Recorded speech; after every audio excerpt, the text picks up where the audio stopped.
காவல் ஆய்வாளர் தேர்வு முடிவுகள் விரைவில் வெளியிடப்படும் என்று உயர்நீதிமன்ற மதுரை கிளையில் தமிழ்நாடு அரசு தரப்பில் விளக்கம் அளிக்கப்பட்டிருக்கிறது. அண்மையில் இந்த தேர்வு முடிவுகள் வெளியிடப்பட்ட நிலையில் வெவ்வேறு காரணங்களால் அந்த முடிவுகள் திரும்ப பெறப்பட்டது. இது தொடர்பாக தாக்கல் செய்யப்படக்கூடிய வழக்கு ஒன்றில் பதிலளித்த சீருடை பணியாளர் தேர்வாணையம் எஸ்ஐ தேர்வு முடிவுகள் விரைவில் வெளியிடப்படும் என்றும் தெரிவிக்கப்பட்டிருக்கிறது.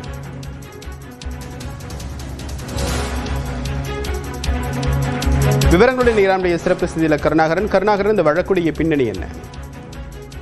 தேவப்பிரியன், அதாவது தென்காசியைச் சேர்ந்த குருசாமி ஆனந்தராஜா ஆகியோர் உயர்நீதிமன்ற மதுரை கிளையில் மனு தாக்கல் செய்திருந்தார். அந்த மனுவில் நாங்கள் எஸ்ஐ தேர்விற்கு பங்கு பெற்றோம்.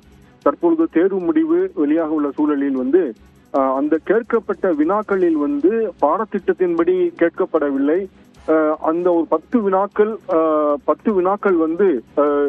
கேட்கப்பட வேண்டும். அதற்கு 5 மதிப்பெண் வழங்கப்படும். ஆனால் இந்த முறை அந்த 10 வினாக்கள் இலக்கணத்திலிருந்து கேட்கப்படவில்லை.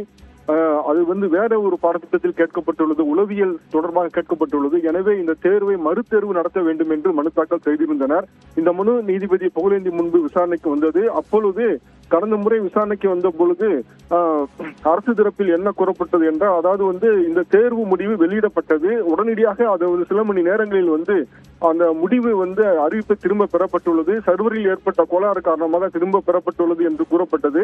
இது குறித்து விரைவான பதில் மனு தாக்கல் செய்ய உத்தரவிடப்பட்டிருந்தது. இந்த சூழலில் இந்த மனு மீண்டும் நீதிபதி முன்பு விசாரணைக்கு வந்தது. அப்பொழுது அரசு தரப்பில் தேர்வு முடிவு விரைவில் வெளியிடப்படும் என தெரிவிக்கப்பட்டது. இதைத் தொடர்ந்து நீதிபதி கூறுகையில் இது குறித்து விரிவான பதில் மனு தாக்கல் செய்ய உத்தரவிட்டு வழக்கு விசாரணை வருகிற திங்கட்கிழமை ஒத்திவைத்து உத்தரவிட்டனர். தேவப்பிரியன், விரிவான தகவலுக்கு நன்றி கருணாகரன்.